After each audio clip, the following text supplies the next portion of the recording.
Hey, what is going on with y'all, man? It is Black Balloon, and I'm coming back with another video, so y'all already know what's going on. Alright, y'all. Now, after taking a couple days off of YouTube, getting that mental clarity going, I did have a birthday a couple days ago, so that was another reason why I haven't dropped any videos in the last few days, or about the last week or so, right? In that time, I got a couple requests from people, so I got a couple different videos lined up that we're going to drop. Not all that have to do with sacrifice and all this other stuff. I like to have those videos where we mix in some real life cases, things that are going on in the local news, and also mysterious disappearances of women, because those are the topics that, they need to be covered a lot more. There are a lot of cases with women going missing, just vanishing out of thin air, and they're not really investigated properly, or police didn't start to investigate it until, days and days later, resulting in families having to do their own investigation into their own child's, whereabouts, and, and their children actually going missing. So this video was a request, and when I started to look into it, I realized this one was very interesting. And it sort of reached, I would say this one almost went national. It didn't really get the attention it should have, because she worked for the Postal Service. So basically she was a government worker. And, this was one of those cases that should have got more attention. But I did find, I think, an NBC Chicago video on YouTube that covered it. And it was kind of like an extensive cover of her going missing. That video got over 1 million views. So, her name has gotten out there a lot.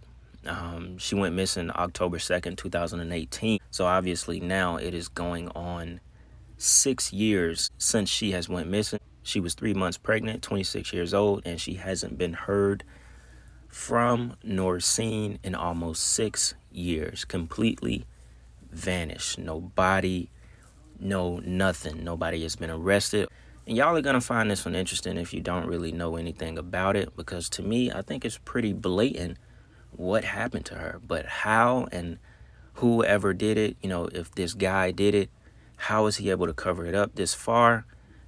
She hasn't been found. It's been 6 years. It's crazy. This is something that is very hard to imagine a parent having to go through.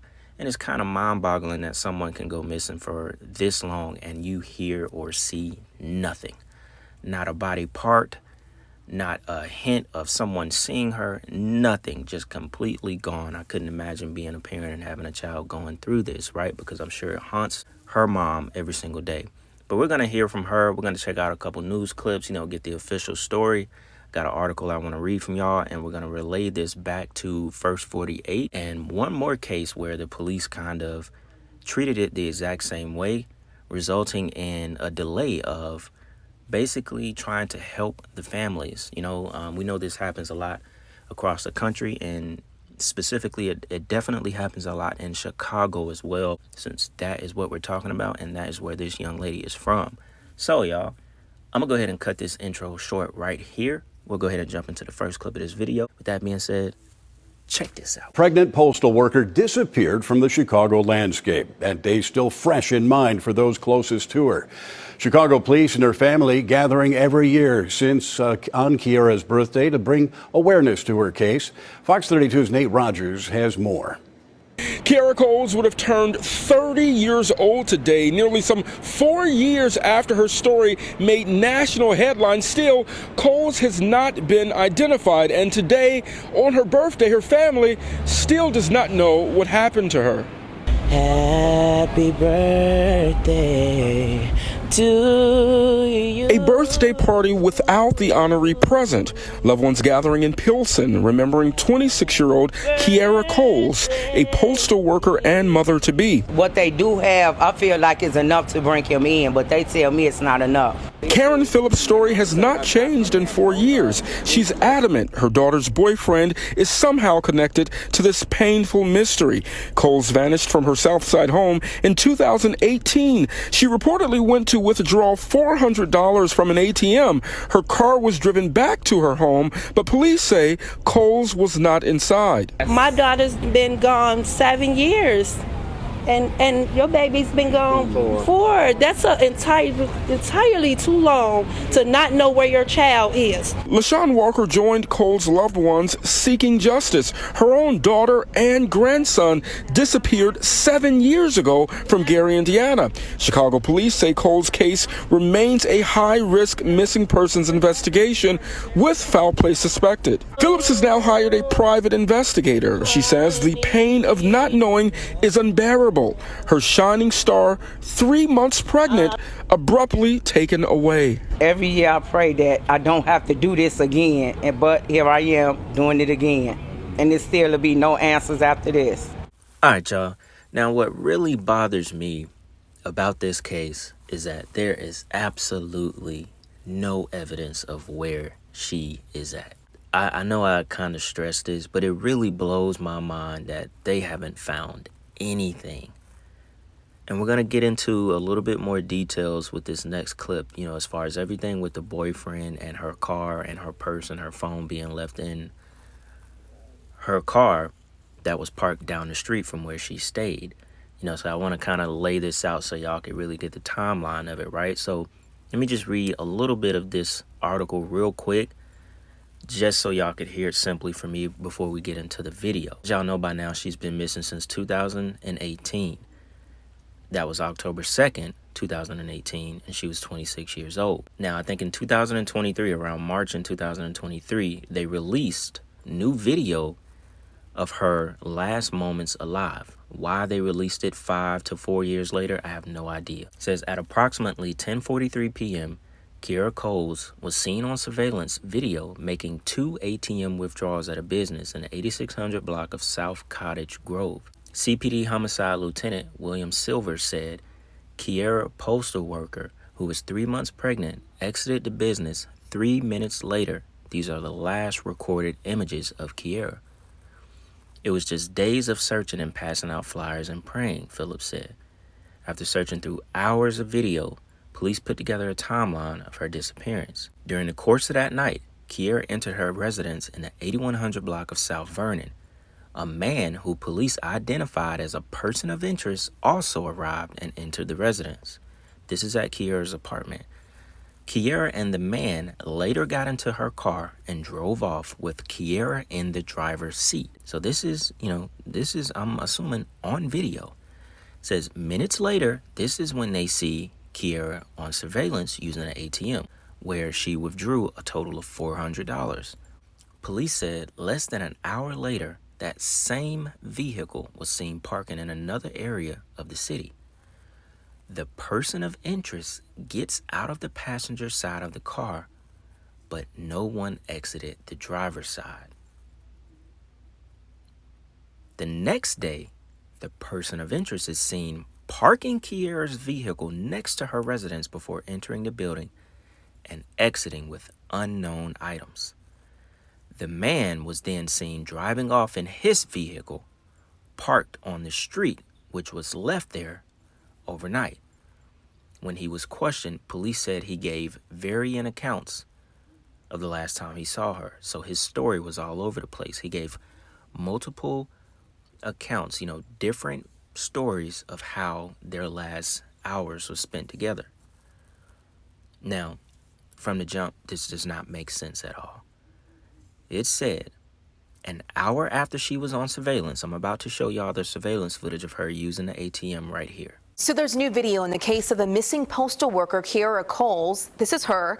She's withdrawing cash from an ATM inside a Chatham Walgreens. This was the night she disappeared back on October 2nd, 2018. Well, just minutes before this, Coles could be seen driving off from her apartment with a man detectives now call a person of interest. That same man then returns to her apartment the next day and leaves her car parked outside. Kierra Coles was 3 months pregnant when she vanished. Yesterday, her mother made a very emotional plea for answers in a video posted online by Chicago police. Now look, that was the footage of her leaving and using the ATM, pulling out $400. Why she pulled out that much money at 10:43 at night? No idea. Police said less than an hour later, that same vehicle was seen parking in another area of the city. Don't know what area of the city it is. The person of interest, meaning her boyfriend or her soon-to-be baby dad, the guy she was with for 6 years, gets out of the passenger side of the car, but no one exited the driver's side. Doesn't make sense, because if they have it on footage that the car pulled up and parked somewhere, someone was driving that car. He got out of the car. No one got out of the driver's side. But the next day, so I'm assuming there's no footage of her or them leaving that area. They didn't say he got out the car and went this place, went that place, then got back in the car. There's no, there's nothing about that. It's just he got out the car. No one got out of the driver's side. The next day, her boyfriend is seen parking her car near her residence. He entered where she stays, and he left with unknown items. Also, you're going to hear the mom say he lied and said he didn't have a key to her apartment when he did. And obviously, if it's on surveillance footage that he entered the building and left with unknown items, clearly he had a key. So right now, the boyfriend is the main suspect. And we can put him on the screen as well, and y'all will be able to see his face.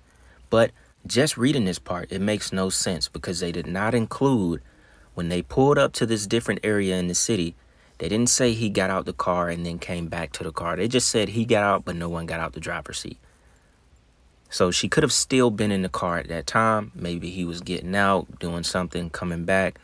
But whatever happened overnight that made him park her car and she was nowhere to be found, he gets out, get in his car and pull off. She's not there. And he also parked the car down the street from where she stays.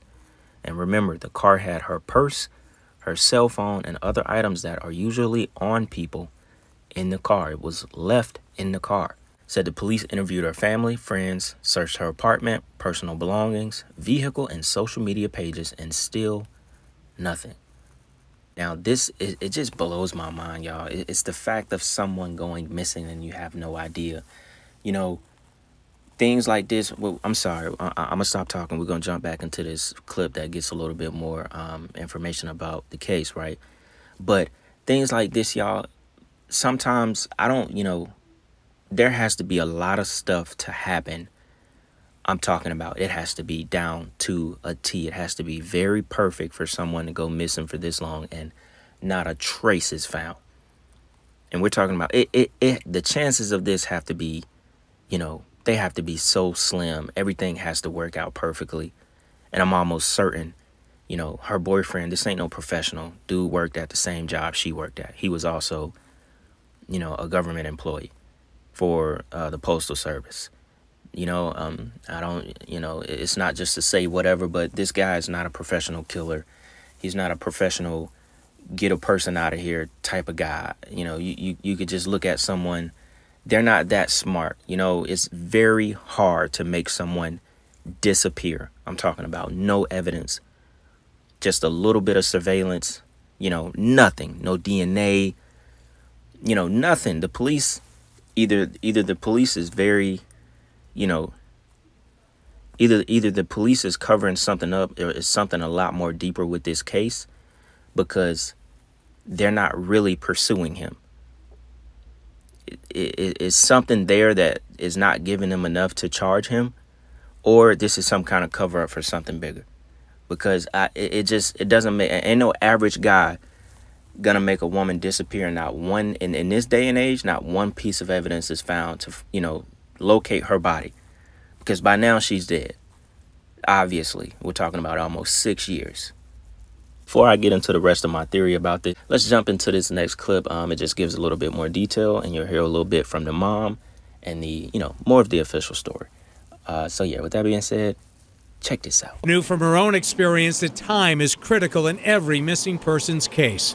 She was surprised to see Kierra's car still on the street. It's down the street from her apartment. I'm with another reporter, and we look right in the car. We can see her purse sitting there open, and we're so surprised because why is the car still sitting here? Hadn't been towed, anything. We're wondering, had it been fingerprinted? Does it have clues to where she might be? Her apartment building right here. Right. Victims advocate Andrew Holmes went door to door looking for clues. He quickly noticed surveillance cameras nearby. Video surveillance came from the building here, which is exactly 2 buildings down. Waldrop was knocking on doors too when she heard a woman's voice. A woman calls down and says, hey, my husband, he has video. I go upstairs, he's walking us through this video. He's saying, there she is there, she's walking down the street. You see her, she's in her postal uniform. That's her, that's her. How big is that moment? It's earth-shattering because I think this is video of her walking towards her car. This may hold a clue to what happened to her. Why would she walk past her own car? You know, that remains to be answered. She may have seen someone she knew. Was she leaving with someone to start another life no one knew about, or being lured to a place of no return? I'm thinking that she's walking to somebody's car, so all the video that they took off the block, that we'll be able to see exactly what car she got into and, you know, possibly have a license plate. Why would she be wearing her uniform if she's off work? I was thinking maybe she decided to go back, maybe she decided to go in, or she just put the uniform on. Chicago police declined to talk about any aspect of the case. They have not named any suspects or persons of interest. So we showed our reporting to retired Chicago homicide detective Rich Shack, who now heads the Criminal Justice Department at National Louis University. A young pregnant woman is missing. Who's the first person you want to talk to? The father of the baby. What questions for the father of the baby? Last time you saw her, how did you feel about the baby? Were you thinking about getting married? Did you talk about support? Karen Phillips had questions for the boyfriend too, a fellow postal employee named Josh Simmons. First, she says, Simmons told her he did not have access to Kierra's apartment. I said, you ain't got no key? And then he was like, no, which Kierra did tell me she had gave him a key. Karen has even more questions about what she says his behavior was in the days after the disappearance. Did the boyfriend go door to door with you when you knocked on doors? No. Did he hang up the posters? No. Did he talk to you? He left town.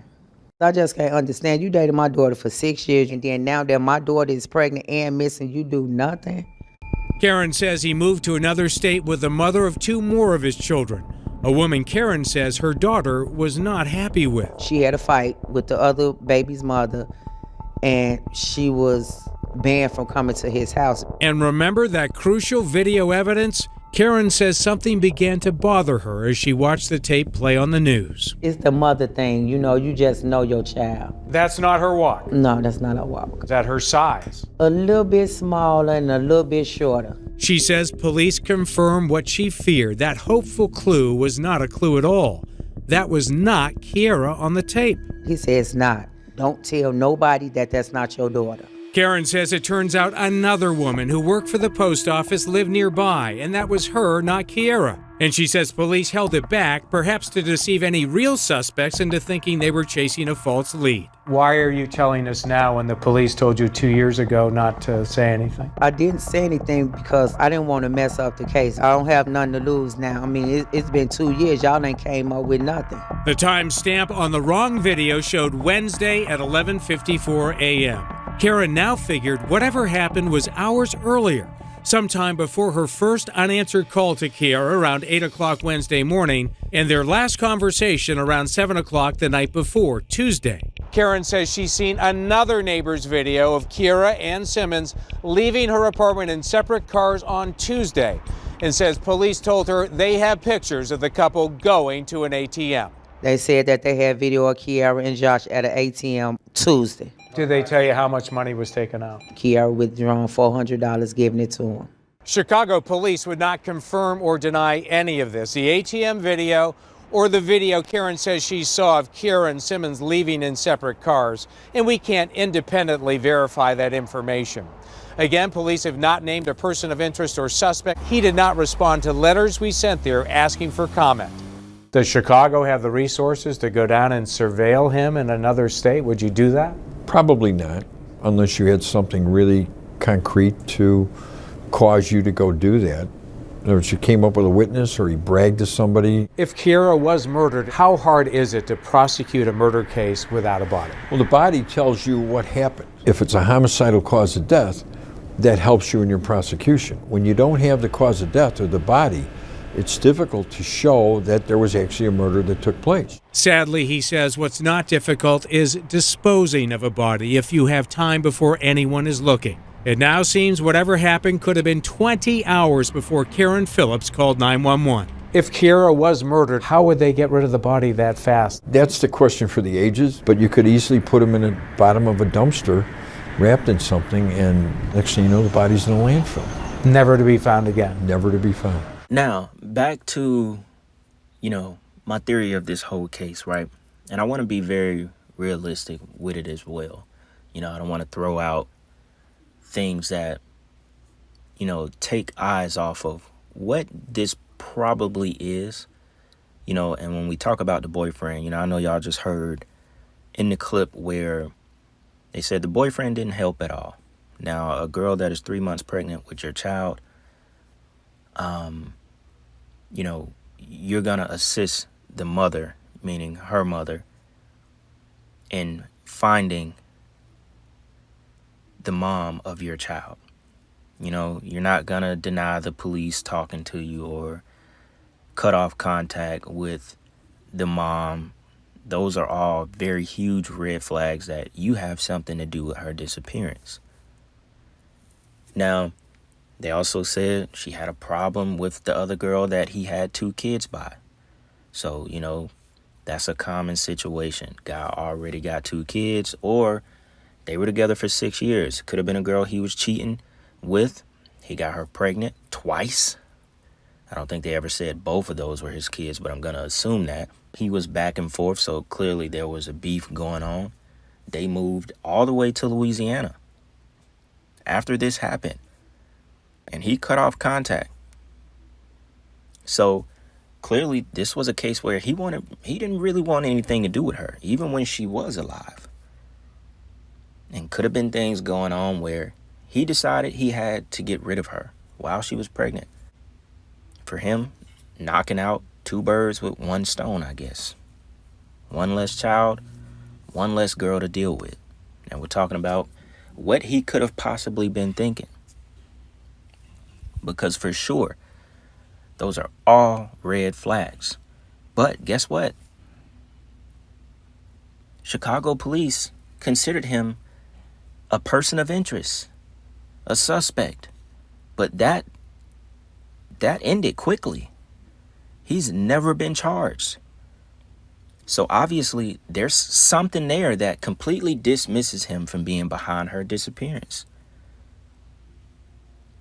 There's no DNA, there's no evidence, there's no surveillance, anything surrounding him that says he is the reason she disappeared. All we get is footage of her leaving a store, her car coming back very, mysterious, him parking the car, getting in his car. The big question is, why are you coming back in her car, parking it with her things in the car, then getting in your car and driving off? That's the biggest question of the case. Why do you have her car and she's nowhere to be found?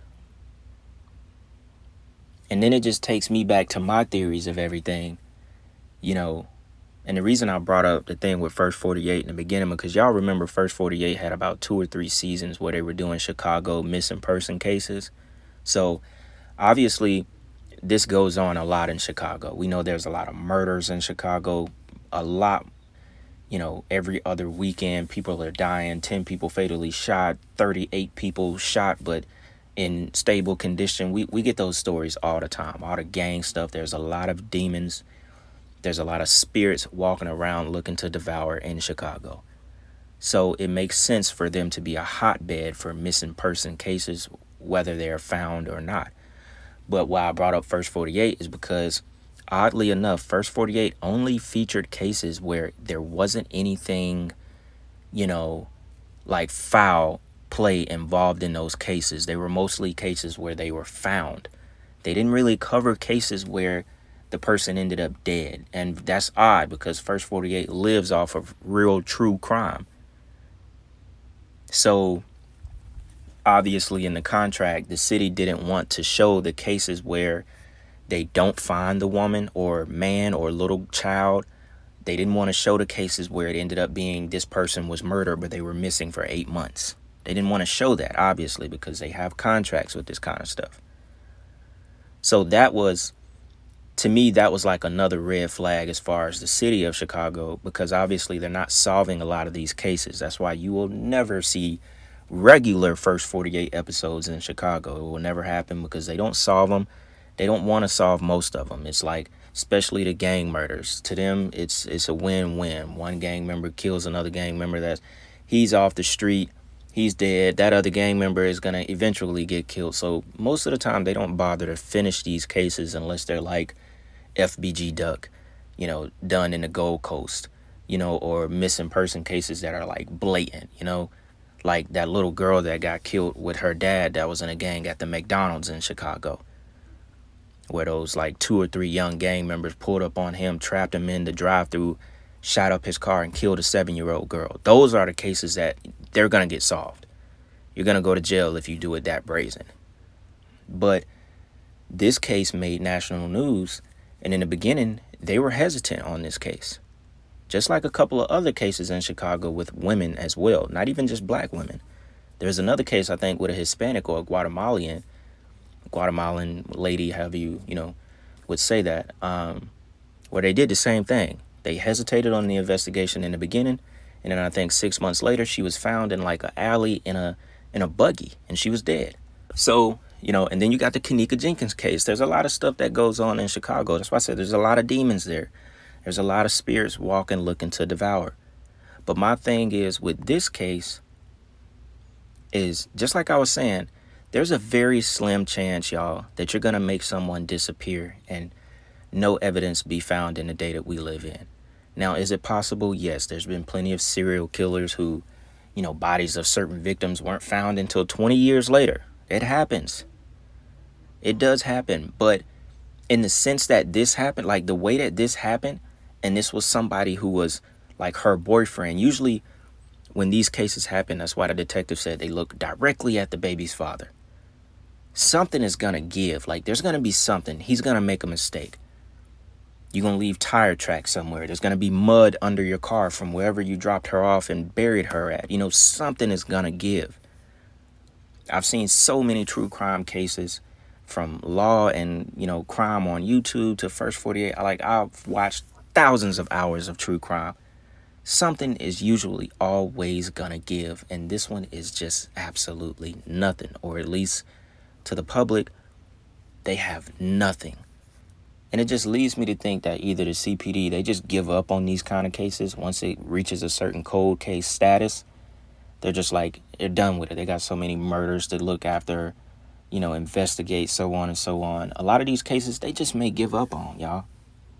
Like, if we want to be realistic, because you can think about it as like maybe she got trafficked somewhere and, ended up in another country or something. That happens too. These women get trafficked. But none of that kind of stuff as evidence came out. And this gets me really interested in going because it just blows my mind that, someone, this regular guy with dreads could just make this woman go missing and she never be found again. He just had the luck. If he is behind this murder or this lady going missing, can't even say murder because she hasn't been found, but more than likely we know she's dead. If he's behind it, he had the luck of the draw for it to be almost 6 years later, and there has been no trace of Kierra Cole. He had the devil on his side. And that's my point of this. It's a very slim chance, y'all, that this happens.